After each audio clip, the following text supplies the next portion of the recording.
Possession from Abubakar Sissoko. Droit au but présente le 3e épisode de La Mentale avec Abubakar Sissoko. Déjà, merci pour ta disponibilité. Non, merci à vous d'avoir pensé à moi. Honnêtement, ça me fait énormément plaisir d'être là. Je sais que ça a pris un peu de temps à cause que tu es un homme occupé. Entre les voyages, les entraînements, le foot.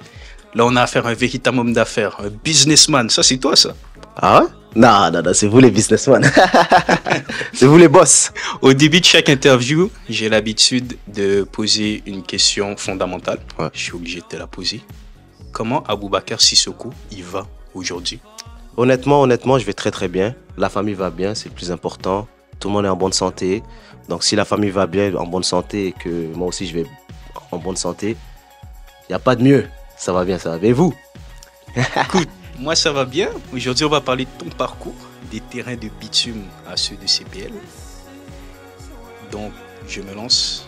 Abou, tu es le premier joueur que j'interviewe, né hors du sol québécois. Tu as 27 ans. C'est vrai. Tu es vieux, hein? Aïe, il faut pas me dire ça. Ben non, je suis jeune. Mais c'est la force de l'âge. 27 ans, c'est les meilleures années du C'est football. les meilleures années, exactement, ouais. Tu es né à Bamako, Ouais. au Mali, Mm. d'une famille de 4 enfants. Mhm. C'est toi le Ah petit ouais. dernier. Ah ouais, quand même informé, hein. Ah ouais. Ouais, je suis le dernier, ouais. C'est toi le petit dernier. Mhm. Et c'est comment l'enfance au Mali? L'enfance au Mali, c'est vraiment... c'était parfait pour moi, honnêtement. Parce que grâce à Dieu, mon père, ça va, il était bien financièrement, il travaillait bien. Donc je n'ai manqué de rien quand j'étais jeune. Et avec mes frères et mes sœurs aussi, ça a été mes modèles aussi. Ils m'ont aidé à devenir l'homme que je suis présentement. Donc honnêtement, c'était parfait. C'est parfait. Et c'est là que tu commences à toucher tes premiers ballons. Honnêtement, je n'étais pas destiné à toucher le ballon, moi. Moi, j'étais toujours à côté de la maman. C'est mes frères qui allaient jouer au foot. Fils à maman. Exactement. Et donc là, même quand je suis reparti au Mali, les gens étaient étonnés de voir que j'étais professionnel. Parce que je ne jouais pas au foot, moi. Mhm. Donc, c'est venu comme ça, du jour au lendemain, j'ai commencé à toucher la balle et la chance m'a souri. Et tu es resté combien de temps là-bas? Je suis resté jusqu'à mes 9 ans, 9-10 ans. Donc, je suis venu ici genre en 2006. Donc, Ok. ça va, tranquille. On connaît l'importance du football en Afrique, Ouais. surtout au pays, j'imagine, hein, parce que le Mali, c'est quand même une grande nation du football. Ah voilà, toi tu respectes, Bien parce que sûr, j'ai pas... faut respecter. Il y a beaucoup de monde qui me parle, quand je parle, je dis que je suis malien, ils me disent « Ah, au Mali, est-ce que ça joue au foot là-bas ?» Toi, t'es informé. Toi, t'es Non, informé. je suis informé. Je connais mon football, moi. Peut-être Exactement. les autres, ils connaissent pas. Les autres, ils Moi, je connaissent connais. pas. Non, les autres connaissent pas. Donc, on connaît l'importance. Est-ce que toi, tu as quand même eu la chance de jouer avec des clubs ou même des centres de formation là-bas? Oui, honnêtement, oui. Il y avait le centre de formation Salif Keita. J'avais commencé là-bas, c'était quelques mois avant de venir ici. Donc, je touchais la balle là-bas, j'étais surclassé. Parce que c'est mon grand frère qui est au-dessus de moi, Adama, qui jouait là-bas. Donc, moi, je partais jouer pour jouer les bouches-trous un peu. Donc, de temps en temps, je partais avec eux et c'est là-bas que j'ai commencé à, on va dire, aimer le football.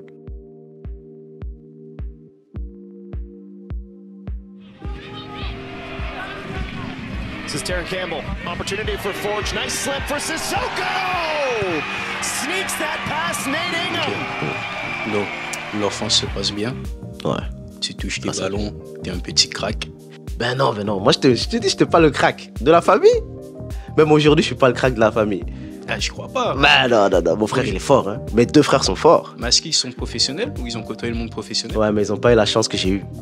Ah, C'est une question de chance aussi et d'opportunité. mais aussi de talent quand même. Parce que t'es talentueux aussi. Ouais, je veux pas dire que je suis pas talentueux, mais s'ils avaient eu la chance que j'ai eue, ils seraient là aussi. Ils seraient là aussi. Donc c'est dans la famille. Exactement, c'est dans la famille, ouais. Bon, tout se passe bien au Mali. Qu'est-ce qui te fait immigrer ici? Mon père, il était diplomate, donc il est venu travailler ici, donc toute la famille est venue. Donc c'est pour ça que je suis venu ici, ouais. Et là, tu arrives à Montréal. Ouais. Et tu débarques où? Quel quartier? Je débarque à Outremont. Et après j'étais dans une école, on m'a inscrit dans une école Marie de France.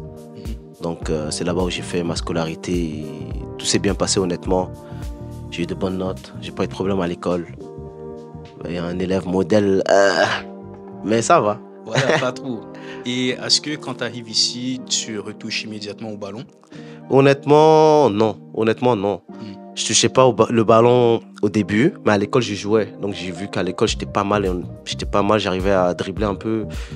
Donc, il y a une personne quand même qui nous a ouvert des portes des clubs ici. Il s'appelle Kéké, Ok.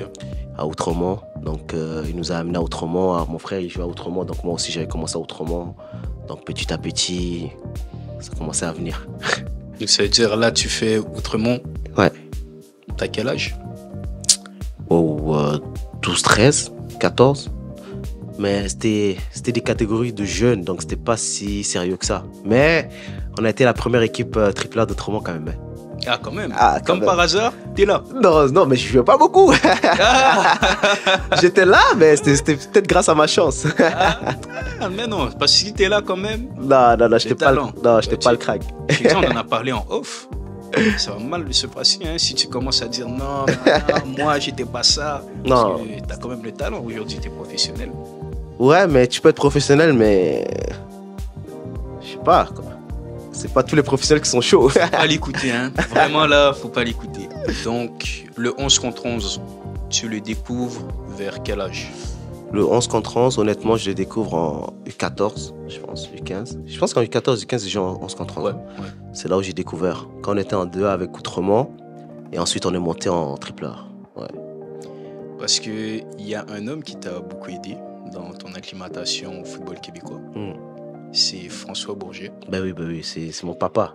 Tu as un petit mot pour lui? Ben, c'est mon papa, là. C'est- Mais honnêtement, j'ai pas eu. Je lui ai pas dit, je lui ai pas dit, François, t'es comme un père pour moi, mais honnêtement, c'est comme un père pour moi. J'ai pas les mots comment le décrire parce qu'il m'a beaucoup aidé dans le football. Il m'a beaucoup aidé. S'il avait les moyens, je suis sûr que je serais pas ici.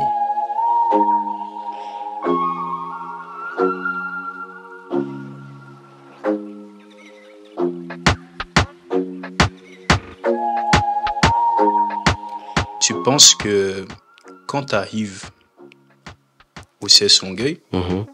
c'est lui l'entraîneur. Ouais. Comment tout ça se crée, ce lien? Comment il voit le potentiel en toi? C'est ça que j'avais pas compris honnêtement parce que quand je suis venu déjà, c'est mon plus grand frère qui m'amenait. Mhm. Donc lui, il prenait son temps aussi pour m'amener à Longueuil, hein. Ouais. Donc il m'a amené là-bas et j'ai été m'entraîner avec François et ensuite François il a eu un meeting avec mon frère, il lui a dit c'est un joueur très intéressant, je l'adore, nanana. Et moi j'étais comme pourquoi il me dit ça, il est en train de me vendre un rêve là parce qu'aucun coach ne m'avait dit ça avant, hein. Mhm. Il m'a dit que j'avais beaucoup de potentiel, des trucs comme ça. Je croyais pas. J'ai dit à mon frère, il raconte n'importe quoi là. Il veut juste que je signe peut-être. Mais peut-être qu'il avait raison, hein, parce qu'il m'a beaucoup appris après. Et moi j'étais comme, quand même, si je fais un flashback avec ça, je suis comme, ah ouais, quand même il est fort. Hein. Il est vraiment fort, ouais. Il a l'œil. Il a l'œil, Mm. surtout, parce qu'aujourd'hui, voilà où est-ce que tu es. Exactement. J'ai fait des petites recherches, je Ouais. suis tombé dans des archives. Je sais pas si c'est durant cette période, Mhm. à Longueuil, Ouais. je parle, tu vas faire des essais en France, Ouais. au FC Lorient. Ouais. Tu m'en parles un peu? Ouais, mais c'était quand même pas mal, honnêtement. C'était quand même pas mal. C'était ma première fois d'intégrer, on va dire, un centre de formation et voir le quotidien de ces joueurs-là. Waouh, ça m'a beaucoup appris, honnêtement. Ça m'a beaucoup appris parce que déjà, l'entraîneur de là-bas, c'était Régis Lebris. Hein. Mhm. Et j'ai découvert ça il y a 2 ans. Il est en train de faire un très bon Fait bien travail Lorient, ouais. avec Lens. Lorient. Ben, il était à Lorient, mais c'était Ouais, pas après il est parti à Lens, et Exactement. après, ouais, non, c'est pas, ouais. Donc là, c'est ça. Et honnêtement, ça a été l'une des belles expériences dans ma vie. Mhm. Parce que j'ai vu ce qu'il fallait, techniquement, mentalement, pour pouvoir survivre dans un monde professionnel. Et honnêtement, ça m'a appris beaucoup de choses. Ça s'est pas concrétisé parce que, on va dire, quand t'es Canadien, déjà, à l'époque, j'étais Canadien. Mhm. Je venais de Montréal. Donc, un joueur de Montréal, en France, c'est pas très, très bien vu. C'est vrai. Et aussi avec des affaires de papier, de places extra-communautaires et tout, c'est compliqué. Mais bon, ça m'a permis de devenir un autre joueur, d'apprendre et de progresser comme je le fais toujours. Et à partir de là, quand tu es à Lorient, Mhm. tu es avec les U19 nationaux, tu es avec la réserve. C'est La comment? réserve. Ok. C'était ça aussi, c'était quand même compliqué parce que quand je suis arrivé là-bas, j'avais 17-18.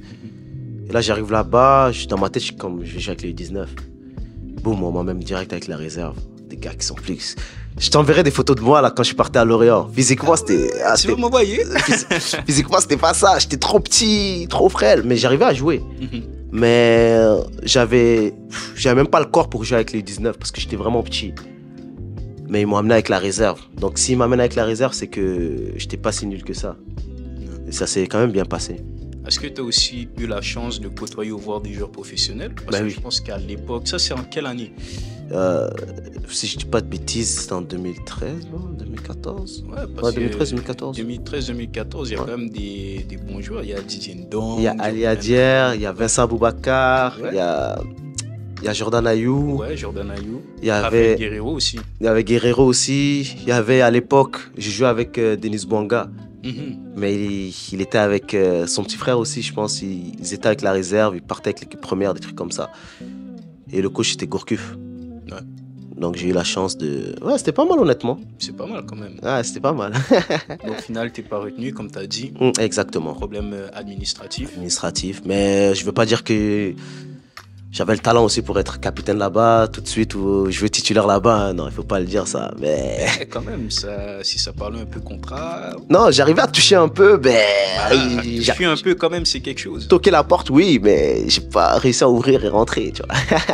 Donc justement, à partir de là, tu retournes à Longueuil. Exactement. Est-ce que c'est pas un peu... comment on vit ça? Tu passes de côtoyer Lorient, un club quand même établi en Ligue 1. Ouais. Ou en tout cas, non, ils étaient en Ligue 1. C'est ça, c'est en Ligue 1. Ouais. Et là, tu retournes à Longueuil. C'est quand même un sacré pas en arrière.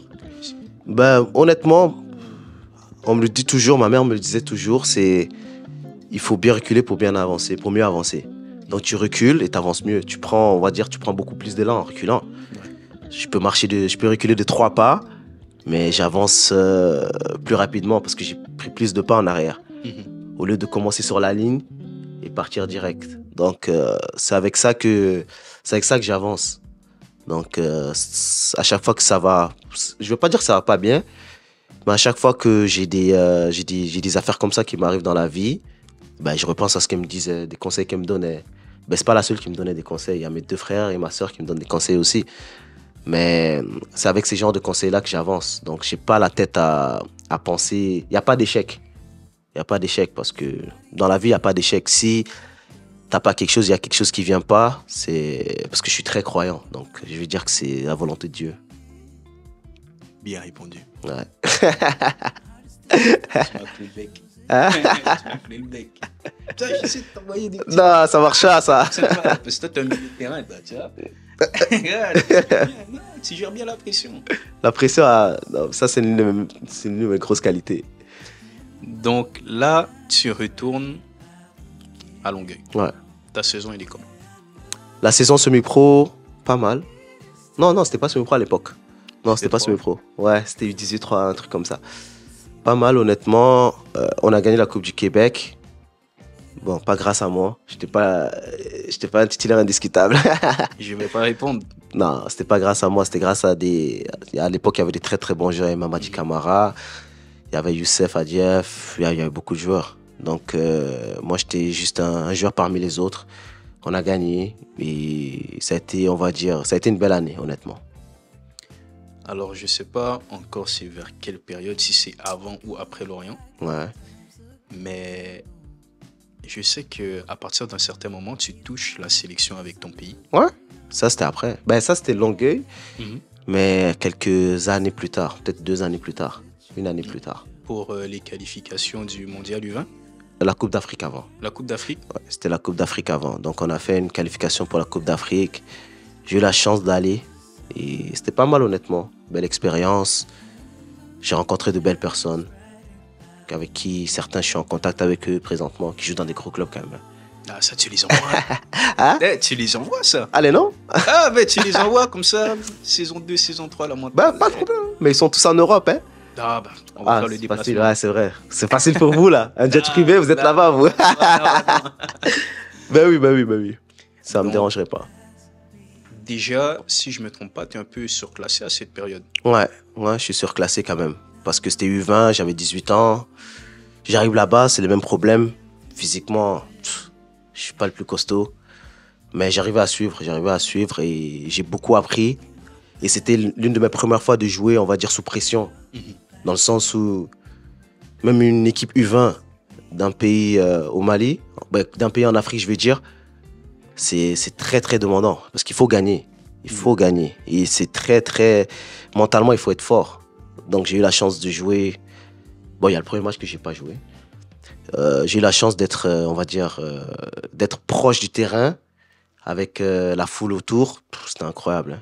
Hein. Ouais, ça, j'allais dire. Ah, On en parlait tout à l'heure. Déjà, l'hymne national, là. Ouais.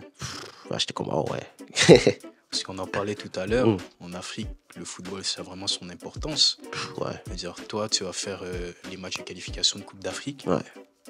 Tu te déplaces un peu partout. Ouais. Tu sens pas une petite pression en toi de l'atmosphère écrasante? Honnêtement, c'est ça. C'est la première fois que j'étais un peu stressé. J'étais un peu stressé parce qu'il fallait absolument gagner. Parce qu'une Coupe d'Afrique U20 sans le Mali, c'est un échec. Donc déjà, il fallait se qualifier pour ça. Et tu sens la pression aussi. Avec, quand tu t'entraînes déjà, tu vois 5000 personnes qui sont là en train de regarder l'entraînement. Tu peux pas rater une passe, tu peux pas rater un contrôle. Et waouh. C'est la première fois que j'étais comme, ah ouais, le football, c'est... Moi, je pensais que dans ma tête, c'était un jeu. Même dans ma tête aujourd'hui, c'était un jeu. Mais là-bas, je me suis dit, non, c'est pas un jeu, c'est un travail, là. C'est différent. Mais comment le contact s'est fait? Le contact s'est fait. J'ai un oncle qui m'a beaucoup aidé là-dedans aussi. Mais aussi le fait aussi d'avoir joué avec le centre Salif Keita. Parce que Salif Keita, c'est une légende. Hein. Bien Donc, il y avait un entraîneur là-bas aussi qui m'avait entraîné. Après, ensuite, il a regardé, on va dire, il a envoyé un message à tous les joueurs qu'il avait eu. Où est-ce qu'ils en étaient dans le football, des trucs comme ça. Donc, j'ai eu la chance que j'étais encore dans le football. Mais quand j'étais à l'équipe nationale, j'ai pas été à l'équipe nationale direct, c'était un camp avant. Ok. Donc, le camp, grâce à Dieu, j'ai passé les tests. Talent. Non, la chance, il faut dire. La chance, il faut dire. Ok. Donc, j'ai pu faire l'équipe nationale, ça s'est bien passé, honnêtement. Ok. Ouais. Donc, tu fais Coupe d'Afrique. Il n'y a pas de... Parce qu'il y a la Coupe d'Afrique. Non, j'ai pas joué la Coupe d'Afrique, moi. Non, c'est les qualifications pour la Coupe d'Afrique. Exact. 2 matchs au Burkina, ouais. Ouais. Et ensuite, il y a la Coupe d'Afrique. Ouais. Et le Coupe du Monde, c'est ça. Ouais. Mais il y a eu un truc qui s'est passé avant. Je sais pas si t'es au courant. Non, t'es pas au courant. Ah non, si t'es au courant. On va venir. Ok, on va venir. Mais je suis obligé de faire une petite parenthèse. T'as 17 ans, 18 ans. Ouais. Tu joues avec la sélection nationale. Mais en même temps, t'es aux études. Ouais. C'était compliqué, ça. Comment tu fais quand t'es là-bas, t'es en Afrique, tu joues avec la sélection, mais t'as aussi tes études? Ah, c'était compliqué, ça, honnêtement. Parce que déjà, je passais la première partie du bac, moi. Donc, il fallait que j'étudie. À la fin de l'année, j'avais un examen pour la première partie du bac français. Donc, je m'entraînais. Et après les entraînements, les autres, ils avaient toute la journée pour se reposer. Mais moi, j'étudiais toute la journée. Donc, j'ai accumulé ça. Et ensuite, ça m'a fatigué. Parce que, dis-toi que je partais en Afrique et je revenais en une semaine, des fois, pour faire, on va dire, passer un examen et repartir. Ok. Donc, c'était compliqué quand même. Je partais, je revenais. Et c'est toi qui finançais ou... Ah, l'équipe nationale. L'équipe nationale. Quand même. À l'époque, j'étais bien. C'est ça. L'équipe nationale, c'était bien, honnêtement. Et justement, on parle de l'équipe nationale. Ouais. Le niveau de l'équipe, c'était comment? Incroyable, hein. Incroyable. Tu peux voir avec ce qu'ils ont fait en Coupe du Monde. Ouais. Ils étaient 3e. Ils auraient pu gagner la Coupe du Monde. Et honnêtement, je pense que c'est la génération dorée. C'était la meilleure génération. Présentement, même dans l'équipe nationale, il y a 60% de ces joueurs-là. Ouais. Donc, c'était la génération dorée. Et le niveau était bien, c'était pas mal. Le niveau était pas mal. Mais, comme je le dis toujours, le football, si t'es entouré de bons joueurs, tu brilles. C'est facile quand t'es entouré de bons joueurs. Toi, là, tu viens jouer avec... tu vas jouer avec le PSG. T'es fort, pour moi, pas de Paris, moi. Moi, je suis Marseillais. Ah, t'es Marseillais? Ah, je suis Marseillais. Pour moi, pas de Paris. Ok, c'est vrai. Je t'amène à l'OM. Ça va être facile pour toi. 15 buts. Ah, c'est sûr. c'est sûr. 15-16 buts. Oh, tu m'amènes à Fort, je vais jouer avec toi. Pas avec Garven. moi, tu vas jouer avec les Garven. Non, arrête. Tu vas prendre ma place, toi. Non, non. Ah ouais. J'ai les pieds carrés, hein, moi. Mouah. Ah, tu Moi, vas c'est voir. triangle. T'es fort, t'es fort. Tu as été fort, tu m'as tué. Il faut que je me reconcentre. parce que Là, j'ai les pommettes là, qui sont là à cause de toi. Je vais pas te mentir, j'ai pris la peine aussi de regarder un peu la sélection pour la Coupe du Monde U20, Mhm. avec qui tu as joué. Ouais. Il y a des beaux bébés. Hein. Il y a Youssouf Kone, Farai Sako, Je suis avec lui. Amadou Eidara, Diadé Samasekou. Djadji, c'est quand même un de mes bons amis. Ah ouais? Bon, on n'est pas en contact chaque jour là, Mhm. mais ça nous arrive de nous envoyer des joyeux anniversaires, des bonnes années et tout, donc ça va. Parce que ça, c'est des très bons joueurs. Eh oui, Aujourd'hui, oui. ils jouent en Europe, mais Eh il y a un joueur que à l'époque, Adama Traoré. Je parle de lui tous les jours en plus. Ah, il était incroyable. Ben il oui. était au LOSC, je pense, oui. après cette Coupe du Monde, qu'il éclate, il est titulaire, il Ben part à Monaco. oui. Toi, tu joues avec ces joueurs-là. Tu les vois à l'entraînement. Non, mais Adama Traoré, c'est un autre niveau. Hein. Moi, Je le dis toujours, à chaque fois que quelqu'un me demande c'est qui le meilleur joueur avec qui tu as joué, c'est son nom qui revient tout le temps. Mais à cause des blessures, il n'a pas eu la carrière qu'il devait avoir, mais il était parti pour avoir une carrière quand même très extrêmement costaud là. Parce Il que savait ce que Messi gagnait en Pogba et Messi ont gagné là, il a gagné ça. Mm. Meilleur joueur de la Coupe du Monde, des jeunes. Mais comme tu sais, c'est compliqué, mais ce joueur-là était spécial. Hein. très spécial. Il était très. Moi, à l'entraînement, je lui donnais la balle. Tiens, fais ce que tu veux. Il driblait tout le monde, il marquait. Et quand les gens parlent de Ben Arfa et tout, Ouais. j'ai jamais vu Ben Arfa jouer, mais Adama Traoré, c'était quelque chose. Hein. Si vous regardez les news, c'était les Barcelone qui voulaient le signer. Hein. Ouais. Mais après, les blessures, comme je le dis, c'est l'ennemi d'un sportif de haut niveau. Ouais. Donc, toi, tu joues avec eux et justement, tu as des joueurs qui sont déjà en Europe, Mhm. Ouais, dans des bons clubs qui en était Europe. pro. Ouais, Youssouf et tout. Tu as des joueurs qui jouent dans des centres de formation en Afrique. GMG. Et toi, tu es au Québec. Est-ce que tu vois une différence quand même de niveau entre toi et les autres? Honnêtement, les autres, ils étaient, on va dire, complémentaires parce qu'ils ont tous été formés dans le même centre de formation aussi. Donc, ils avaient leur style de jeu qui était de... Bon, 80% des joueurs. Ils avaient leur style de jeu qui était de jouer de GMG, de jouer au football. Donc, moi, je suis quand même quelqu'un de chanceux parce que j'étais avec François Bourgier aussi. Donc, François, il m'a donné quelques outils. Le fait d'avoir travaillé avec lui, ça m'a donné quelques outils. Donc, de différence de niveau, honnêtement, non. Dans ma tête, si on est tous au même endroit, c'est qu'on a le même niveau. C'est comme ça que je réfléchis. C'est vrai. C'est comme ça que je réfléchis. Parce que... Mais honnêtement, c'était quelque chose de bien. C'était quelque chose de bien parce que j'arrivais à suivre les entraînements. Je ne ralentissais pas les entraînements. Donc, arrivé à un moment, si tu ne ralentis pas les entraînements, et que par exemple, c'est ça que je prends comme exemple à chaque fois. Quand on fait les jeux de passe, les circuits là. Ouais. Ben, si tu foires 5, 6 fois, 7 fois, c'est que ça va pas aujourd'hui pour toi ou peut-être t'es pas prêt. Je sais pas si tu comprends ce que je veux Ouais, dire. Parce qu'il y a des circuits de passe, ça finit en finition. Donc tes circuits commencent avec le défenseur central, Ouais. on fait des passes, des remises et tout. Mais si toi t'arrives pas à suivre ça, c'est que tu dois prendre un step derrière tu dois travailler sur certaines qualités pour pouvoir revenir dans le niveau.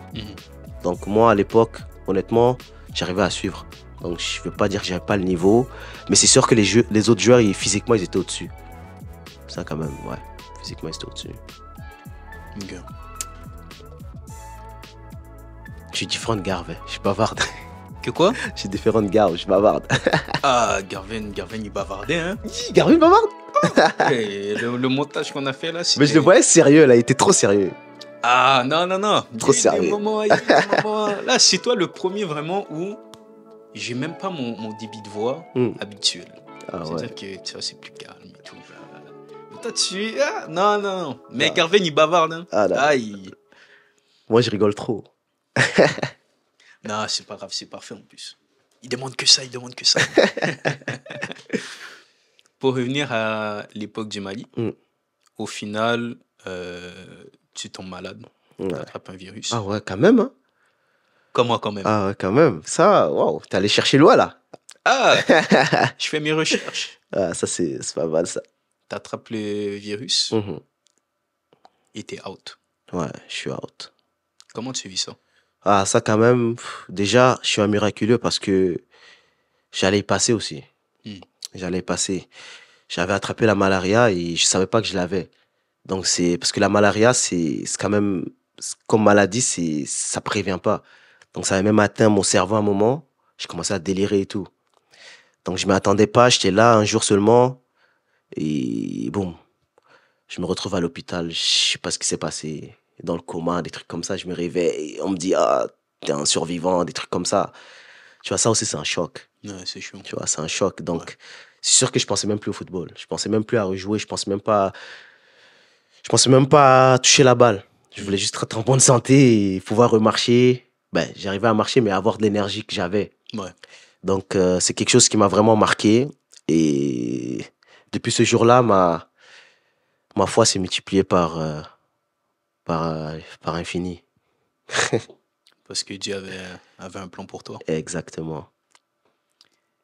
Est-ce que tu as d'autres opportunités de revenir en sélection après ça? Honnêtement, non, j'ai pas eu d'autres opportunités. Parce que après, quand j'ai eu la malaria, il y a eu la Coupe du Monde. Ouais. Donc, quand ils ont enchaîné avec la Coupe du Monde, ben après la Coupe du Monde, tous les joueurs se sont... Et là, l'équipe U20 a changé. Parce que les joueurs, ils étaient plus U20 là. Ils ont tous trouvé des contrats professionnels dans des clubs. Donc après, c'était... Bon, c'était fini. Avec du recul, Mhm. est-ce que tu dis, j'aurais pu participer à cette Coupe du Monde et peut-être que tu serais au Bayern? Ah, mais je serais dans un bon club quand même. Ouais. Est-ce que tu as des regrets par rapport à tout ça, cet Honnêtement, épisode, ou tu dis non, ça m'a forgé? ça m'a forgé. Parce que mentalement, je suis quand même... je suis différent maintenant. Je suis fort mentalement. Donc, c'est tout ce que j'ai eu dans la vie. Tous les... on va dire tout ce que j'ai vécu, tout ce que j'ai traversé dans ma vie. Ça m'a permis à devenir fort mentalement. Donc, tant qu'à être, honnêtement, je suis content d'avoir passé ces affaires-là dans ma vie, d'avoir eu ces affaires-là dans ma vie, parce que mentalement, maintenant, je suis très, très fort. Et pour être bon dans le foot d'aujourd'hui, il faut être fort mentalement.